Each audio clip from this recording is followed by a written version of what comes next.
Thanks for tuning in live, Proline TV, the Ourlads Football Network. I'm your host, Greg DePalma, and we're talking about the Philadelphia Eagles, the defending Super Bowl champs. And that means Anthony Miller is joining us from InsideTheEagles.com. He is the editor for that website. And Anthony was kind enough to join us a few months ago, and he's back already. Time flies, Anthony. We are almost ready to kick off the season. I appreciate you having me on the show. I guess I did pretty good the first time around, so I guess I didn't screw up too bad. No, not at all. All right, Anthony. So let's get right into it. Let's go through the defending Super Bowl champs depth chart. What I'm going to do is I'm going to pop it up on the screen from ourlads.com. And let's start, first of all, with the coach. Kevin Patullo. So, former passing game coordinator, an inside job. So they stay in-house. He gets the job as OC, taking over for Kellen Moore. I guess the question I'm going to ask, because it's way too early to really get into what kind of OC is going to be during regular season games. But what do you think the biggest concern might be? I think just the experience of not calling plays before. This is going to be the first time he's done it. And I think a lot of Eagle fans, including myself, are still kind of traumatized from a couple years ago with Brian Johnson when he was offensive coordinator, and the mess that was with him, with his either calling 5,000 bubble screens a game or just telling Jalen to bomb it deep. So that having Brian Johnson there was not good for Jalen Hurts' development. He took a major step back. So I think that's probably the number one concern.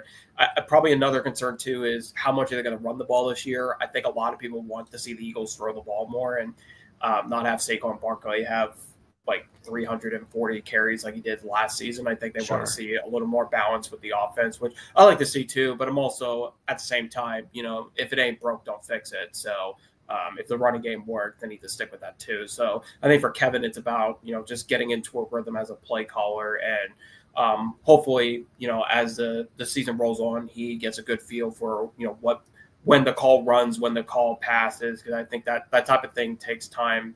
It took Kellen Moore time.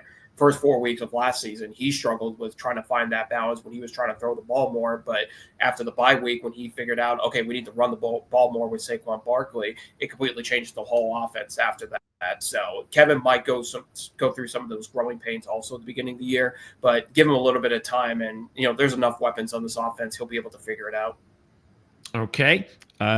Speaking of the quarterback position, is there any chance at all that a team comes calling for, hey, you know what, we need a quarterback, and we're interested in Tanner McKee?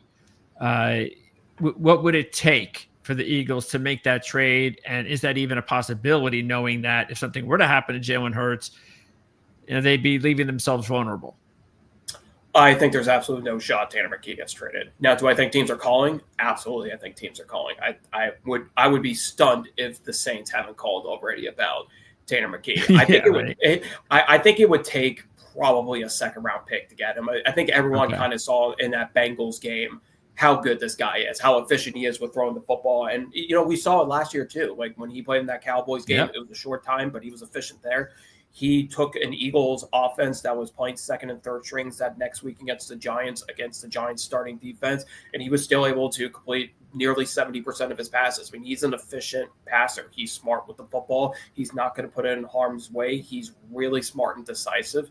He's not as mobile as like Jalen Hurts is, but in his own way, he fits really well with in the offense. So, especially knowing like Jalen Hurts is almost guaranteed to get injured and miss 1 or 2 games a year. I think there's absolutely no chance that they, sell McKee to another team. I wouldn't trade him whatsoever. And I think after, last week, seeing how Kyle McCord and Dorian Thompson-Robinson did, I think it probably would make them a little more nervous about, if we did trade McKee, who's going to be the backup? Because I don't think either one of those guys has the capabilities of being the backup right now.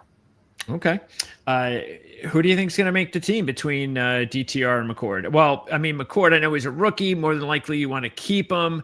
But it is the 6th round. He could end up on the practice squad as well. What do you think the plan is? Well, McCord's been taking the third team snaps this week, from what I've heard. And then today, I think Tanner McKee didn't practice, so McCord was taking snaps with the second team. I still think McCord's probably going to get the slight edge, just because look, the Eagles invested a pick in him. They're hoping he takes the same path as McKee did, but I think McKee is a little more polished of a passer at the beginning of his career versus McCord was, because McKee, I think diehard Eagle fans that have been watching preseason the last 2 to 3 years have seen Tanner McKee absolutely light it up, even with the third and fourth strings. So I think they still want to develop McCord into, maybe eventually being that backup quarterback behind Jalen Hurts, because McKee's not going to stick around forever. I think this year was a good indication of this guy's going to, when his contract's up, he's going to go compete for a starting job elsewhere, because he's never going to start here in Philly unless Jalen Hurts just goes off the rails, which I doubt is going to happen. So I like McCord in that third position. I think DTR fits more with the style that Jalen Hurts has in the mobile quarterback, but he's just not accurate, and he puts the ball in harm's way. He had that absolutely ugly, ridiculous pick six last week against the Browns. That was absolutely horrendous. That kind of summed up everything that we've known about DTR throughout his career. I mean, this guy's thrown 1 touchdown and 10 interceptions in his time with the Browns. So I would invest more in McCord being the third string. And then, I mean, if you want to keep DTR on the practice squad, I don't think that would be a bad decision, but I would probably rather have McCord in that third spot. Okay. Let's move on down the road here. Of course, running back, we all know about Barkley. A.J. Dillon is the new toy in town. But Will Shipley, it's year 2, and that usually means, you hope, is a nice step up as a rookie last year. I know he didn't get a lot of playing time. Gainwell's gone, so it looks pretty good. The way we've seen from him, looks like he's ready to take over that number 2 role. Do you think he'll share it with Dillon? What are the roles do you think it's going to be between Dillon and Shipley, and how different it was last year when Gainwell was there? Well, I think Shipley and Dillon are going to be used more in the passing game. I think people look at Dillon and they think of him as this big running back who's just a power back, but they've been using him quite a bit in the passing game, in practice, in preseason. He's actually got really good hands for a guy of his size. So I think Shipley and Dillon probably fits more with that third down back where they could be put in passing situations. Obviously, I think Shipley is kind of the quicker back. He's going to be used more for the speed, versus Dillon is more of a power back. So I think Shipley is going to do really well in this offense. He looked really good against the Bengals a couple weeks back. I think he just needs the opportunity to get more touches. And I think now with Shipley and Dillon, they're going to take carries away from Barkley, which is going to be a good thing. I mean, they had Barkley run the ball 25, 30 times a game. And I don't think they want that. I think they want to reduce more to like 20 a game and try to fit in Shipley and Dillon more. And so I like the depth of the running back position. I think it's a lot better this year than where it was last year, where they have a balance of a little bit of everything. Barkley can kind of do it all. Shipley's more of the speed back. Dillon's more of the power back, but you got Shipley and Dillon who can help out in the passing game. So it's a really nice balance in the running back room there. So will it be a 3-man rotation? Does anybody have a chance to make it 4? I mean, I love Powell. I think he's had a really good preseason.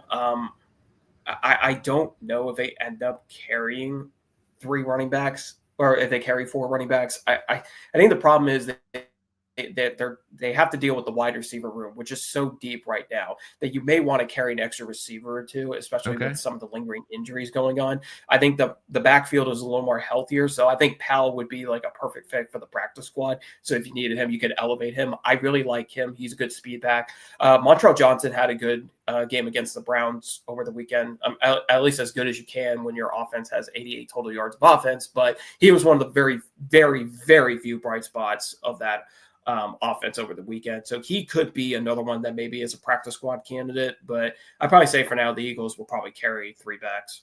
What is it about Powell? Because I don't know anything about him being, what is he? Is he a Division II or FCS? What is he? Was he Central Arkansas? I think that is Central Arkansas. So, yeah. I haven't seen him play at all. So what do you like about him? What specifically have you seen about him that you like? Quick, shifty.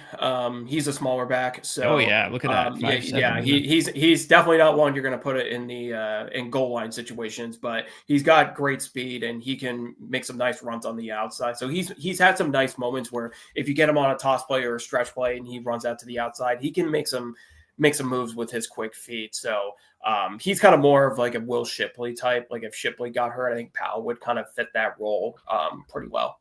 Okay. Let's see. Central Arkansas. What does it say here? I think it is FCS. Is that FCS? FCS, yeah. Okay. Now, let's take a look at the receivers, just like you talked about, and a lot to go over here. First of all, Dotson. It's kind of surprising that he hasn't taken that next step. There was a lot to like coming out of college.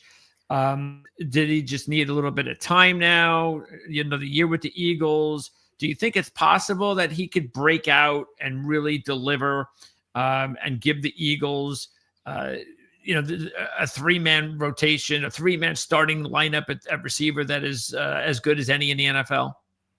So interestingly enough, Kevin kind of talked about this last week in one of his press conferences where he was like, look, we didn't use Jahan Dotson in the right way last year. I think they just wanted to keep him in the slot. And he's like, we could have used him in so many different ways in this offense. And I think they could, potentially use him on the outside. They can move him into the slot. They can maybe do some wide receiver reverses with him. Like, I think they could have played around with him a little more. I just don't think they knew how to use him at first, and he kind of got lost in the offense. And I think it doesn't help that, Jalen Hurts wasn't throwing the ball that often. So, and Jalen Hurts, all of his targets are either going to go to A.J. Brown, Devontae Smith, or Dallas Goedert. So I think Dotson really didn't have a fighting shot at really being as successful as he could have been last year. I think this year they kind of know how to use him a little bit better now that he's 1 year into the system. And I mean, honestly, he's looked good a couple weeks back against the Bengals. I thought that first drive, he had 2 really nice catches for, I think, 27 yards. But I mean, they were nothing crazy, but he's a really good route runner. He has good hands. I think he's got the potential to really step up and have a significantly better season than he did last year. It's all about just putting him in the right piece and just moving him around, just throwing the defense off a little bit where he's positioned.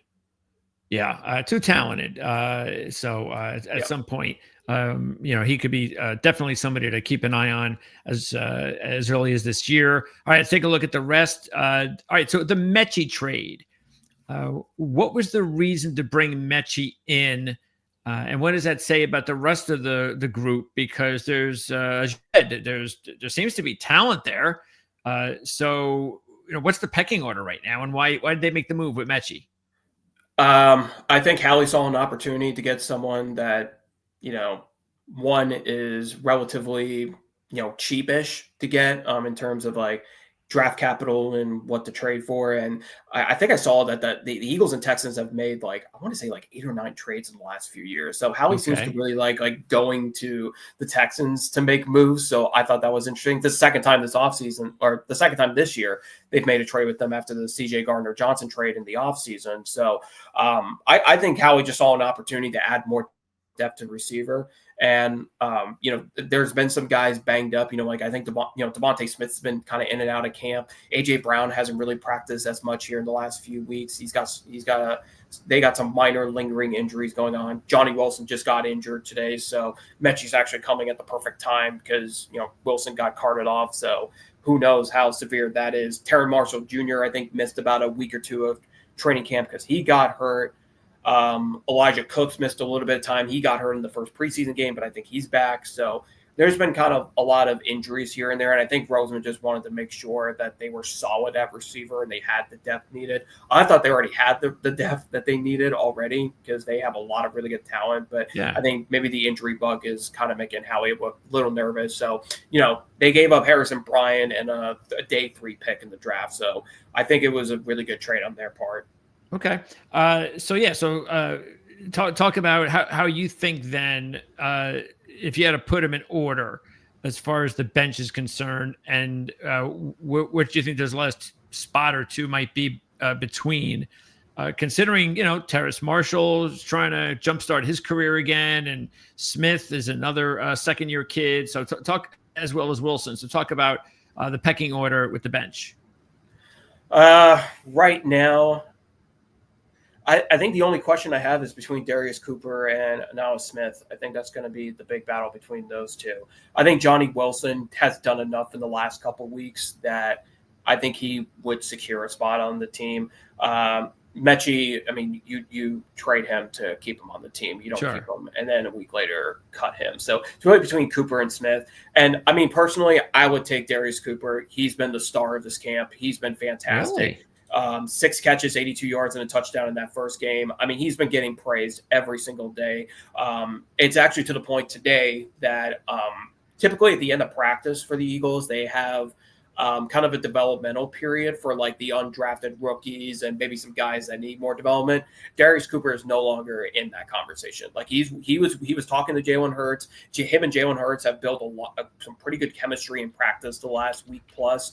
So Darius Cooper has been the big surprise of this camp, but he's been fantastic. I think if he's given the opportunity, I think he could rise up. I think the problem is Smith is done well on special teams in the return game. Okay. So it's really a question of, are they going to keep Smith there to be one of the kickoff or punt returners, or could they use Cooper, and maybe throw him into that role, because Cooper's been on kickoff coverage and he's done a really good job with that too. So I think that's where the big battle is going to be. And I think that won't be determined until, Friday's game to see, whether they're going to go with Cooper or Smith. Personally, I would go Cooper. He's been the MVP of this camp for the Eagles.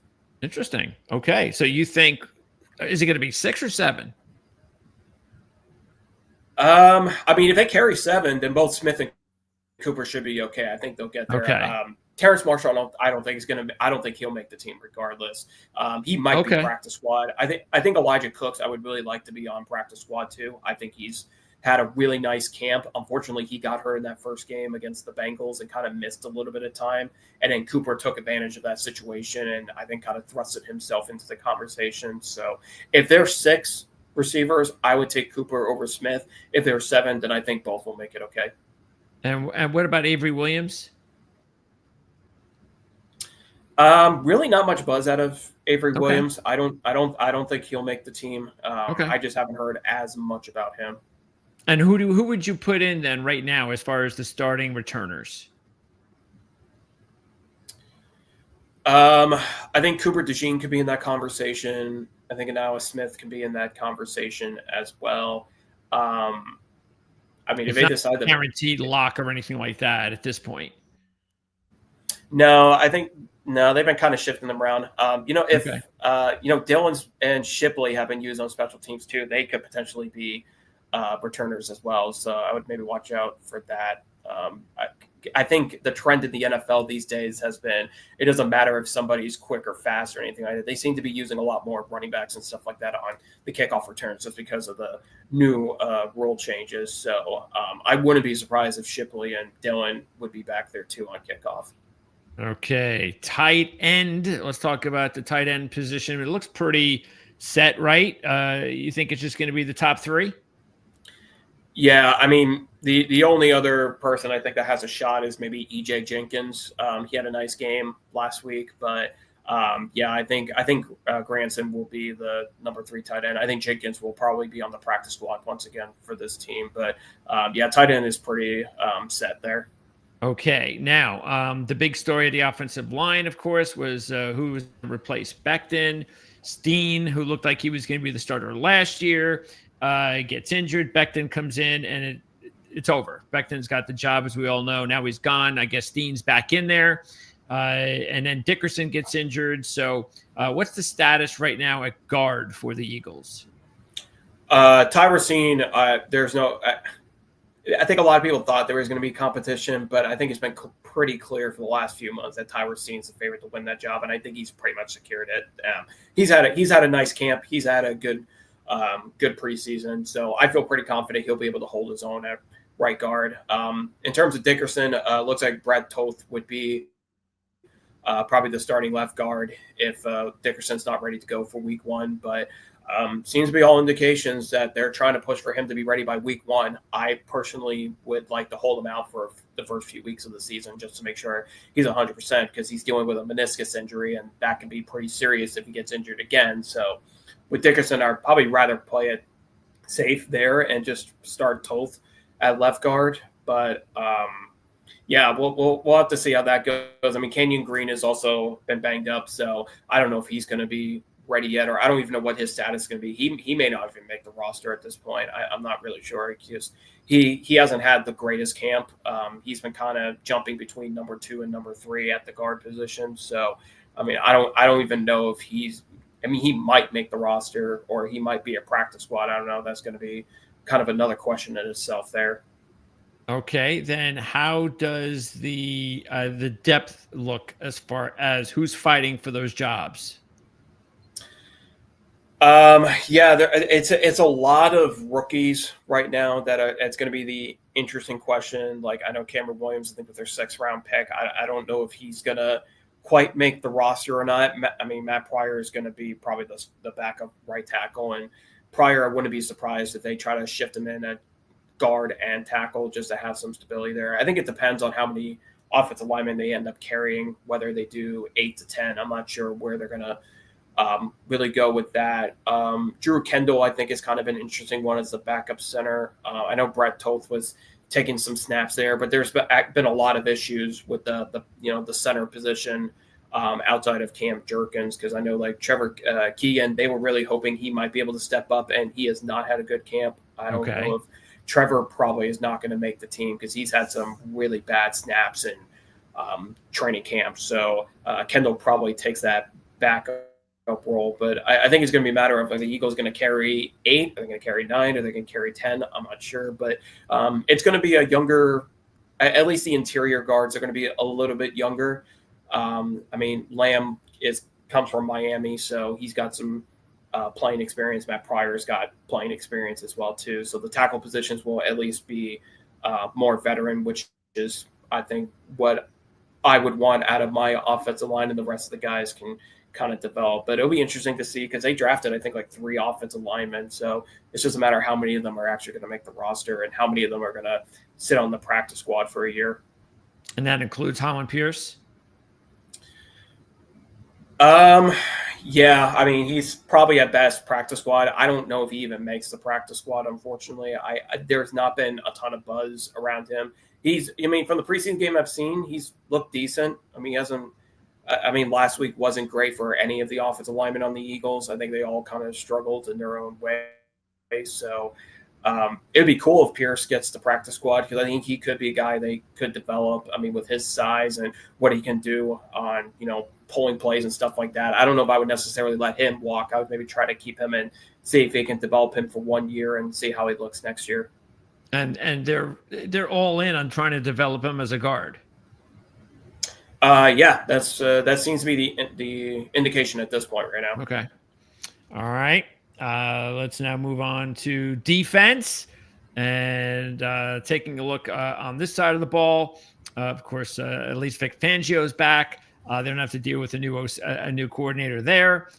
We know in the middle there's Jordan Davis and Jalen Carter. Those are two best you're going to get in all of the NFL. What's right now? I know they added Ty Robinson, of course, in the draft. So are they really able to kind of replace Milton Williams in any way? I mean, what way do they replace Milton Williams? Is it on the line, or is it in another position that they're hoping to counter that? Because again, it doesn't look like, on paper at least, that they're able to necessarily replace a man for man. Morrow's going to replace him. He was the 32nd ranked player in the NFL according to PFF last year. Like he didn't get a ton of playing time, but this guy can play. Okay. I have no concerns about him. He's a lock starter, and I think he'll be able to place Milton Williams. Ty Robinson is an absolute beast. He may need a year or two to develop, but he'll be in the rotation. I think he'll do a really good job. I would say watch for Gabe Hall. He's had a really good camp. He spent time on the practice squad last year, and I think that was good time for him to do that, to develop. I think he could be a guy that gets in the rotation. He's had a really nice camp, and he's played well in preseason.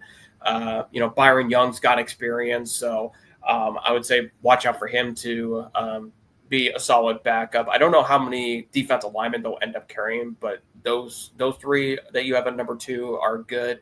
I would say maybe a surprise at number 3 to watch out for, Jacob Sykes, who came from the UFL this past season. He's had, I think, a pretty good preseason so far. I don't think he'll make the team, but he might be a good practice squad guy. Otherwise, I honestly don't have too many concerns about the defensive line. I think they're going to be solid.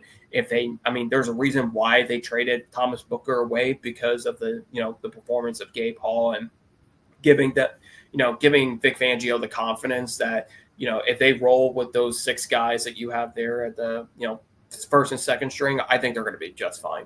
Okay. And so you believe that Ajomo then has got the capability of being even maybe a breakout player?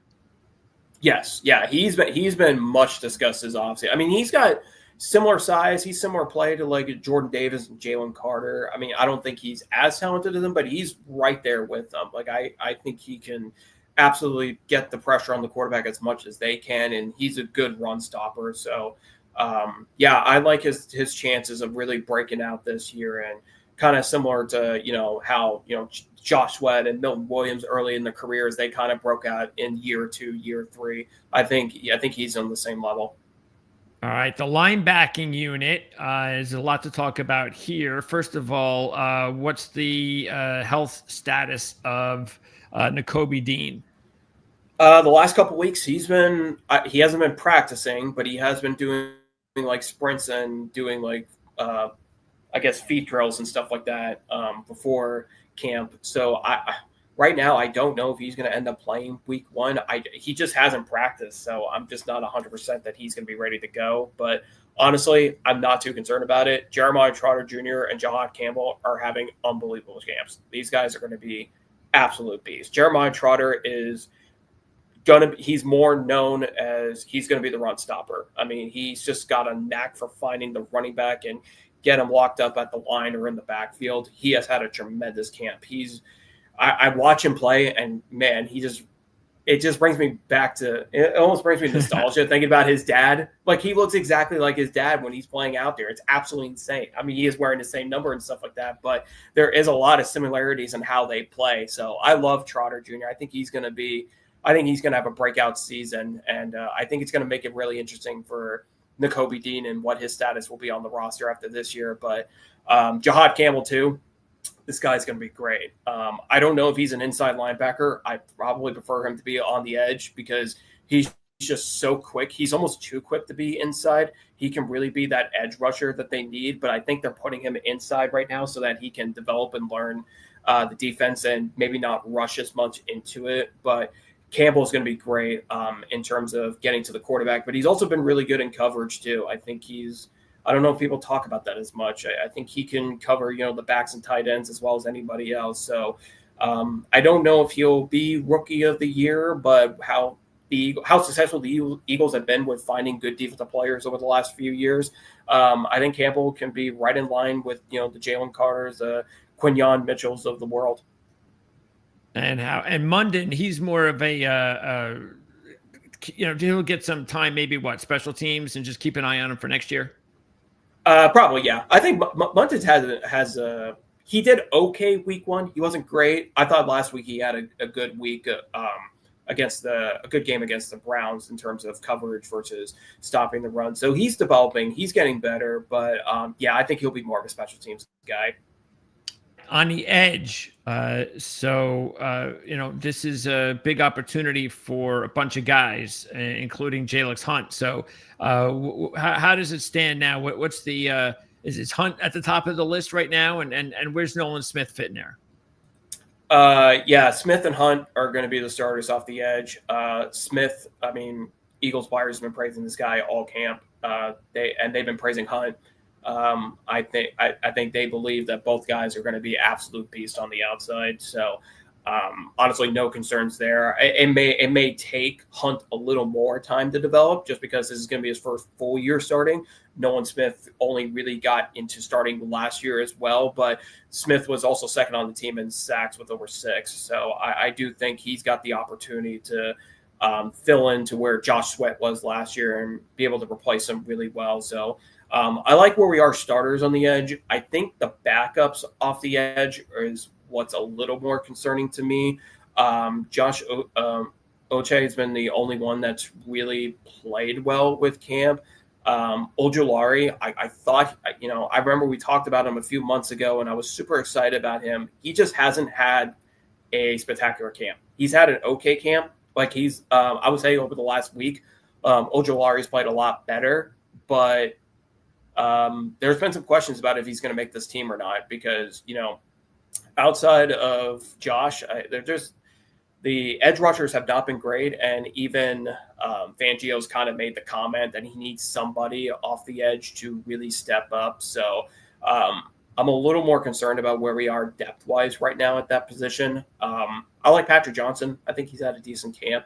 I don't know if he could end up being the backup if Ojulari gets cut, but that might be a position that, if it doesn't seem much improvement, I now probably wouldn't be surprised if Howie maybe looks at the trade market to see if he can use one of his late round picks to maybe pick up a good backup. Powell Ryland, will he make the team?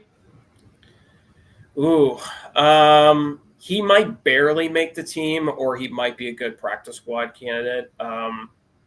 Honestly, he hasn't really put up much stats at all in preseason games. I mean, I don't even know if he recorded a stat against the Browns. So he might be more of a practice squad guy, but I guess it depends on how many edge rushers they're going to keep. I'd probably say if they keep 5, Johnson would probably make it over Powell Ryland right now.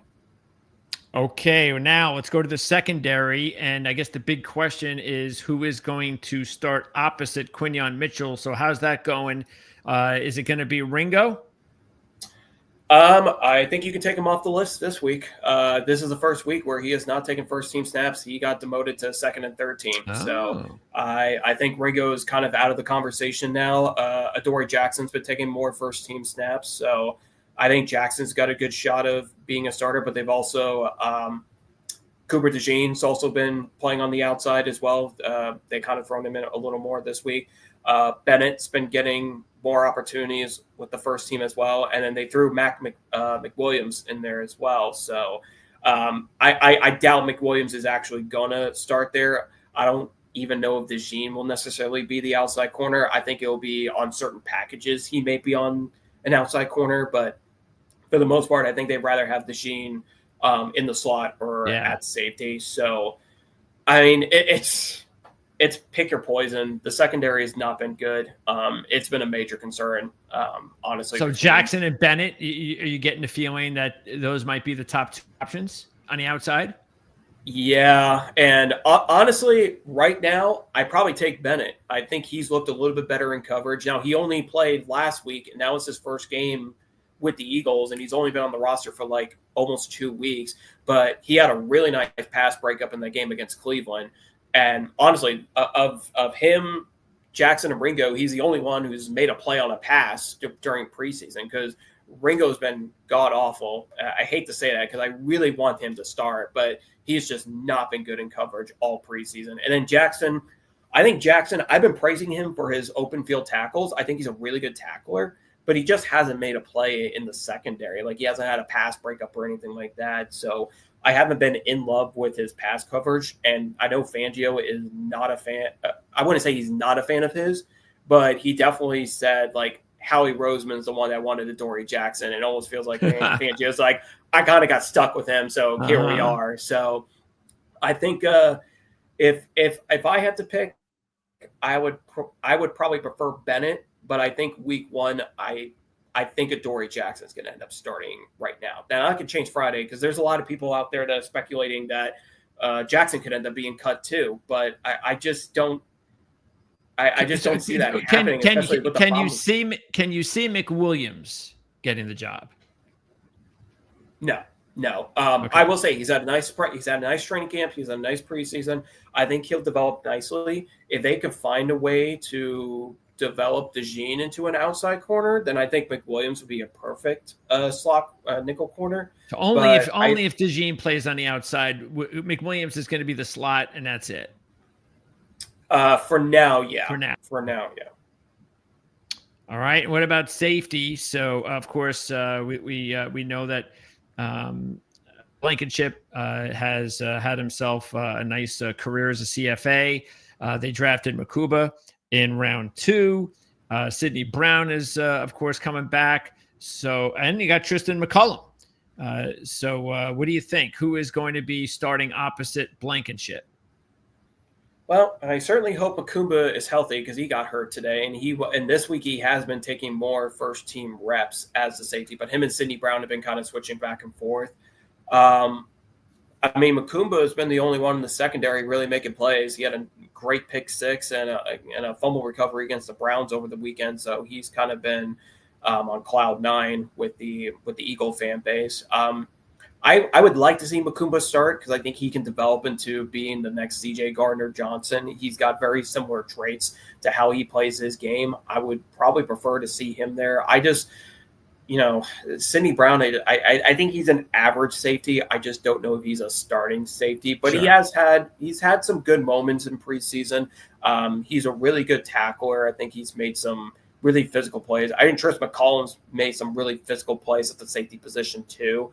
But McCollum hasn't really taken any first team reps. So I think it's really between Brown and Makumba. And honestly, I would go Makumba right now, but we'll have to see how serious his injury is. If it's serious, then I think Brown gets the job. All right. And special teams, we already talked about the return game. Everything else is all set, correct? Yeah, everything's good. Just need Jake Elliott to actually be able to hit a 50-plus yard field goal. They should be fine. Okay. Is his job like completely safe? Yes, yeah, his job's completely safe. But in the Bengals game, he had I can't remember what it was. It was over 50 yards, and he missed it badly. But thankfully, there was a penalty on the Bengals, so he got bailed out of there. But I'm still a little concerned about where his accuracy is from 50-plus yards because he was like 1 of 7 last year, and I really need him to get better in that role. Yeah. It's not as noticeable when you're winning. That's for sure. Okay. Exactly. Now, let's talk about the week 1, of course, coming up pretty soon. The futures are all out. Let's take a look. Let's see. Let's pop up the win total for the Eagles. And it's sitting here right now at 11.5. Okay, so what do you think about 11.5 for the Eagles with the schedule they have? Have you made like a prediction yet? Do you have like a number in mind? I'd probably say 11's accurate. I mean, they got a really tough schedule. The NFL. Oh, especially early. Jeez. Yeah, I would even say late. I would say, late in the season too. I mean, and the worst part is they have no games this year where they're home in back-to-back games. So they're either always going to be. I mean, they're always going to be traveling in some capacity. And I think there's like 2 or 3 instances where they're on the road in back-to-back games. So the NFL did not do them much favors. And then they're closing out the year against the Commanders twice and the Bills, which is kind of a nightmare. But I guess it could really depend on what the playoff situation looks like. Yeah, I see it. I don't see them winning 14 games like they did last year. I think it's going to be a little more challenging this year to get wins. So, do I think they can still win the division? Yeah, I think they can still win it. I think 11 is probably the safe pick on where they land. All right. Well, that would mean that you would be favoring under 11.5 minus 130, of course, unless you want to stake minus 180 on the 10.5. It's a big number, but I mean, it would be hard to believe that the Eagles couldn't get at least 11 wins. I mean, if that doesn't happen, then they might be, we might be here again talking about another NFC East, a different team again winning the NFC East. I mean, when is that going to end? I mean, Commanders have I think the Commanders have a good shot of winning it. I think their schedule's a little more favorable than the Eagles. I actually would not be surprised if the Commanders win the division, but doesn't mean that they have a better chance of winning the Super Bowl than the Eagles. Not necessarily. I think the Eagles could still make a run in, win a Super Bowl. It's just the Eagles have a kind of a gauntlet of a schedule this year compared to most teams in the league. There is the division number with the Eagles in the minus category as well. They should be in Washington in second, Cowboys at 5-1, and the Giants way back at 22-1 to win the division. So what about that week 1 matchup with the Cowboys? It's I think it was at 7.5. It's now at 7. Who knows? I mean, every book might be different. Just based on how the Eagles and the Cowboys have played recently. And I know, every year is different, but sometimes, you have division opponents and you can go through cycles. How's it going with the Eagles and Cowboys lately? And what do you think about, week 1, Super Bowl celebration, all of that? Sometimes it can be a distraction. It's a division rival and all that. What's your feeling about the week 1 game? I mean, I think Cowboys 5-1 is absolutely ridiculous. I don't think that roster's gotten worse, in my opinion. I don't understand why people think the Cowboys are still going to be like. I think they'll be competitive. I mean, the Eagles absolutely demolished them twice last year. Like they beat them by a combined 75-13. I don't think that's going to happen this year. I think the Cowboys will be a little bit more competitive, but honestly, it'll depend on Micah Parsons. I mean, if they can get this Micah Parsons situation handled, then I think the Cowboys can still win 7 to 8 games possibly. But if he doesn't play, then they're absolutely screwed. Like I don't even know if they can win 5 to 6 games. Like I know everyone got excited about the George Pickens trade and bringing him in, but I mean, I don't think George Pickens is really enough to fix all the pieces they lost. Defensively, and then the offense took their legs too. I mean, Jerry Jones didn't do anything to really improve this roster. So I think the Eagles should be able to cover that 7 points. I think they'll win by double digits, but it'll be closer than the 20 to 30 point wins that they were getting last year against the Cowboys. I'll say that. Well, it does help for the Cowboys to get Dak back. So that should make a little bit of a difference, because I know based on his recent history, I know Dak's been banged up a lot. Matter of fact, I think RJ Ochoa, who covers the Cowboys, mentioned something about the fact that he said something about the fact that Dak and Jalen have like hardly ever played against each other because one or the other has been hurt, more so Prescott. Mm-hmm. So it'd be nice to see both those guys starting week 1. And but you're right about Micah. I mean, yeah, if he doesn't play, and at this point, who knows? It doesn't really look good. But yeah, I mean, you got to figure either Micah Parsons is going to get traded or he's going to play. I mean, they never hold out. They can't hold out. It's just they have no power. They're not going to. He's not going to give up all that money. So no, he's gonna. I think he's gonna end up playing, and I think what's gonna happen at the end of the year is they're gonna franchise tag him and then figure out do we really want to pay this guy, or do we end up trading him for a bunch of first round picks? Yeah, they're gonna monster deal for him. So yeah, but the thing is, again, if you're a smart general manager and you think that eventually you're going to do that, then do it now when he is at such a high point of his career. Don't wait for a potential injury or something like that. But that's Jerry Jones. That's the Cowboys. They always wait. Hey, I respect Jerry Jones. If he wants to be the GM for the next 100+ years and make these same kind of decisions, I'm not going to complain. I'm not going to complain at all. He can keep doing this. Yes, I'm sure. All right, Anthony, excellent job. Thank you very much for getting us up to speed on the Eagles for 2025. Again, the season beginning real shortly.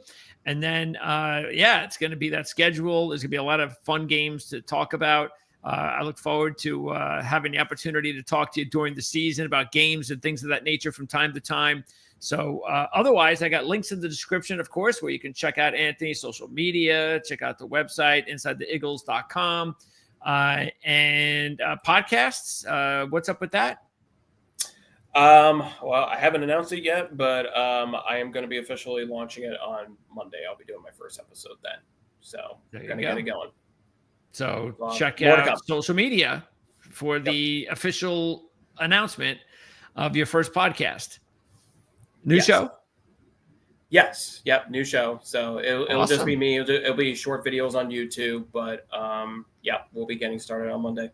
Excellent. Again, Anthony, I appreciate it. I look forward to talking to you during the season. Yeah. Thanks, Greg. Appreciate it.